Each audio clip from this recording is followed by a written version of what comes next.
আপনি একটা কম্প্যারিজন করতেন যে 24-এর নির্বাচনের সময় যে একটা ড্রেনের পানি, নালার পানি, এই দুটাই হচ্ছে অপশন। আপনার হাতে আর অপশনই নাই ভোটারদের হাতে। এখন যদি সেকেন্ড লার্জেস্ট দলকে বাদ রেখে দেওয়া হয়, তার ভোটারদের হাতেও অপশন কি? যারা বিএনপিকে ধরুন পছন্দ করে না, ভোট দিতে চায় না, তাদের হাতে আসলে কি ড্রেনের পানি, নালার পানি ছাড়া আর অপশন কি? ওই একই অবস্থা আবার? আমি আপনাকে বলি, মানে বাংলাদেশে যদি উম, মোটামুটি একটা ভোট হয় এবং সেখানে আওয়ামী লীগ ভোটে অংশ না নেয়, তাহলে বিএনপির পরে দ্বিতীয় যাদের আসন পাওয়ার কথা সেটা হচ্ছে ইসলামিক দলগুলো যে জোট বা ঐক্য তৈরি করেছে তাদের। এনসিপি একটি আসনও পাবে কিনা সেটা নিয়ে কিন্তু জনগণের মনে অনেক প্রশ্ন আছে। জনগণ বলতে আসলে আমি আমার চারপাশে যারা পরিচিত সাধারণ মানুষ, যারা হয়তো কোনো রাজনৈতিক দলের সঙ্গে যুক্ত নন, সুইং ভোটার, কখনো এই দলকে, কখনো ওই দলকে, কখনো আরেক দলকে ভোট বা কখনো না ভোট দিয়েছেন, তারা কিন্তু খুবই দৃঢ়তার সঙ্গে বলছে যে এই দলটির আসলে কোনো ভবিষ্যৎ নেই, অথচ ভালো ভবিষ্যৎ হতে পারতো। আপনি বলছিলেন যে second largest political party Awami League, তারা যদি এখন তারা নির্বাচনে জড়িত থাকতে পারছে না। আমি যতদূর জানি আওয়ামী লীগের কার্যক্রম নিষিদ্ধ করা হয়েছে, দল হিসেবে আওয়ামী লীগ হুম। নিষিদ্ধ হয়নি। এবং আওয়ামী লীগের নির্বাচনে অংশগ্রহণের ব্যাপারে সম্ভবত বলা হয়েছে যে এই ব্যাপারে নির্বাচন কমিশন সিদ্ধান্ত নেবে যে তারা নির্বাচনে অংশ নিতে পারবে কি পারবে না। তো অংশ নিতে গেলে তো আমি জানি, কার্যক্রম করতে হবে, কার্যক্রম তো নিষিদ্ধ। হ্যাঁ। তো আমরা এখনো 8 মাস বাকি নির্বাচনের, বা 7 মাস বাকি।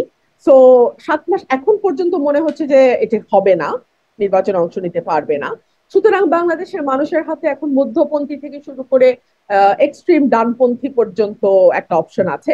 এর বাইরে অপশন আছে আমাদের গণ অধিকার আছে, আহ, তারপরে গণসংহতি আছে, নাগরিক ঐক্য আছে, এই দলগুলো আছে তাদেরকে, তারা কিছুটা লেফট উইং পার্টি।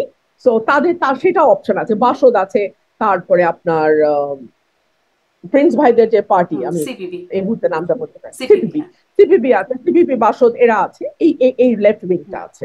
কিন্তু এরকম তো যখন 24-এ নির্বাচন হলো, আওয়ামী লীগ, জাতীয় পার্টি সহ ইসলামী কিছু দল ছিল, এরকম মানে অংশ নেয়া দলের চেয়ে অংশ না নেয়া দলের চেয়ে অংশ নেয়া দলের সংখ্যাগত দিকটা তখনও বেশি ছিল।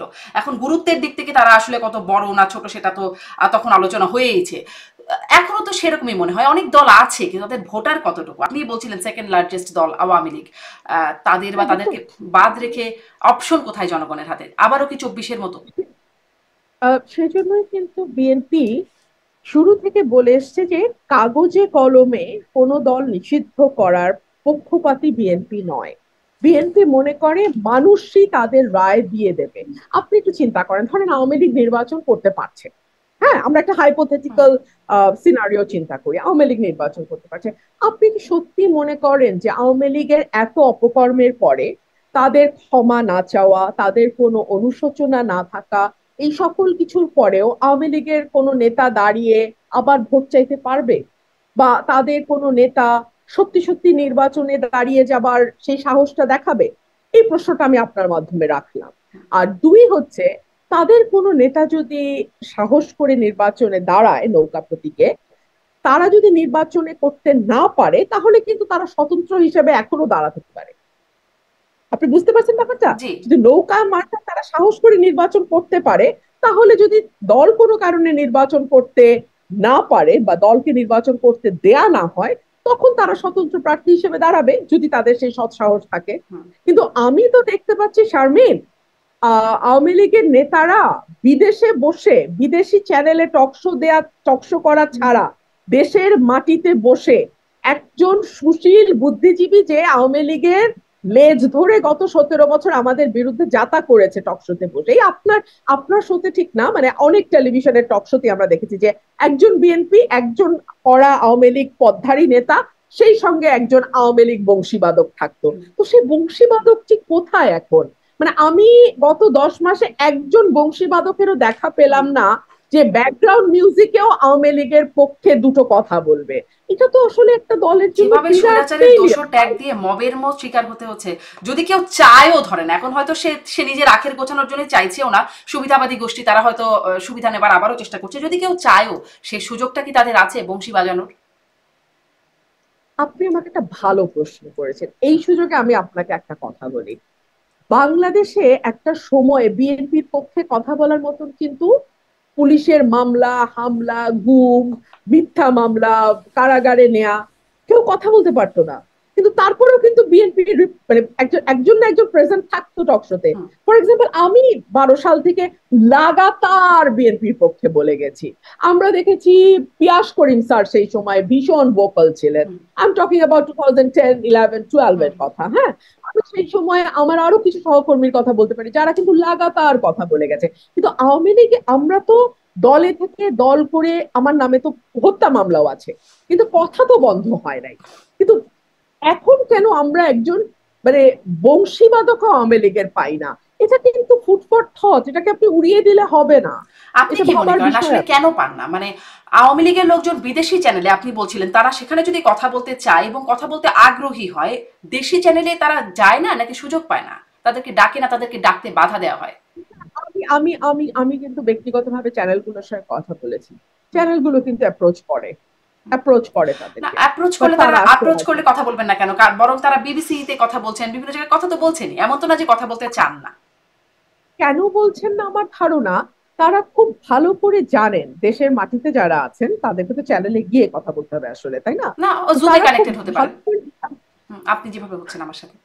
আচ্ছা ঠিক আছে, তারা অ্যাটলিস্ট এইটুকু জানেন দেশের মাটিতে যারা আছে আমি তাদেরকে ধরছি, বিকজ আমি এতদিন পর্যন্ত আপনি যাদের কথা বললেন বিদেশি চ্যানেলে যুক্ত হয়েছে, তারা সব বিদেশ থেকেই হ্যাঁ, হয়েছে। হ্যাঁ, হ্যাঁ, হ্যাঁ, আমি নামগুলো দেখলে সবাই হ্যাঁ, বিদেশ হ্যাঁ, থেকেই হয়েছে। হুম, তারা কেউ ডিসক্লোজও করতে চায় না তারা কে কোথায় আছে। কিন্তু বাংলাদেশ থেকে যদি কেউ হয়, তাহলে তার একটা মানে ডেফিনেটলি তারা স্বীকার করুক আর না করুক, deep down, deep inside they know it very well that what they have done was really brutal. তারা যেটা করেছে সেটা আসলে কোনো সভ্য দেশে একটা ক্ষমতায় থাকা সরকার করতে পারে না। So they know it very well, এবং এটার কনসিকুয়েন্স এখন, অনেকেই বলবেন যে ওই রকম একটা ঘটনা যেটা 1.5 মাসে 1.5 হাজার মানুষকে মেরে ফেলা, জাতিসংঘের রিপোর্ট বলছে, কিংবা ধরুন 20 হাজার মানুষ পঙ্গু হয়ে যাওয়া, তো এইরকম ঘটনার সঙ্গে যারা যুক্ত তাদের, যারা যে কজন দেশেও আছে, তারা সত্যি তাদের তো মানে ভয় না থাকলেও ভয় পাওয়ার কথা। যদি কোনো ভয় নাও থাকে তারপরও ভিতর থেকেই তাদের একটা ভয় থাকার কথা যে ও হুম। My god what we have done. এবং আমাদের নেতৃত্ব পালিয়ে গেছেন এবং গিয়ে তার মধ্যে কোন রকম কোনো অনুশোচনা, কোন রকম কোনো দ্বিধা, কোন রকম কিছু নাই, তিনি এক মাথা গুনছেন যে একে একে একে একে একে একে আমি ফাঁসি দিব। তো এইগুলো তো আসলে একটা পলিটিক্যাল দলের ইয়ে হয় না, তাই না? একটা পলিটিক্যাল দল তো আসলে এইভাবে হওয়ার কথা না। জি, তা তো বটেই, সেটা তো হওয়ার কথাই না। কিন্তু আমি আসলে এটাও জানতে চাইছিলাম যে তারা যদি চায় তাদের কথা বলার সুযোগটা কোথায়? তাদের রাজনৈতিক কর্মকাণ্ডও নিষিদ্ধ, গণমাধ্যমেও খুব তাদের অ্যাক্সেস নাই। আচ্ছা, আমি আপনাকে বলি, গণমাধ্যমে তাদের অ্যাক্সেস নাই, কথা বলা নিষিদ্ধ। আপনার নিশ্চয়ই মনে আছে যখন সব বন্ধ হলো, আমি আমার নিজের একটা চ্যানেল রুমিনস ভয়েস খুলে নিজে নিজে কথা বলতাম। বলেছেন, হ্যাঁ। সেটাও তো তারা করতে পারেন, তাই না? আমরা কিন্তু তাদের কাউকে সেরকম তেমন বলেন মনে দেখিনি হয় দেখতে। এরকম দু একজনের কথা, তারপরে সেখান থেকে বেছে বেছে সংবাদ করা হয়। আমি দেখি গণমাধ্যমে সেখান থেকে সংবাদ হয়। আম, সাবেক প্রতিমন্ত্রী, তথ্য প্রতিমন্ত্রী আরাফাত, তার কথাও বিভিন্ন জায়গায়, বিবিসি সহ বিভিন্ন জায়গায় তাদের সেখান থেকে কথা বলেন। যাই হোক, সেটা তারা কতটুকু বলেন বলেন না, সেটি না হয় তাদের উপরে ছেড়ে দিলাম। কিন্তু আমার মানে তারা রাজনীতি করুক বা না করুক সেটি বিষয় না। দেশে আসলে পরিস্থিতিটা কি, দেশে আসলে আইনের শাসন হচ্ছে কিনা, তারা মানে যে কেউ রাজনীতির অধিকার পাচ্ছে কিনা, এই বিষয়টাই আপনার কাছে আইনজীবী হিসেবে, রাজনীতিক হিসেবে আমি আসলে এই প্রশ্ন করছিলাম যে দেশে রাজনীতি করতে গেলে মবের ভয়ের শিকার হতে হয় কিনা।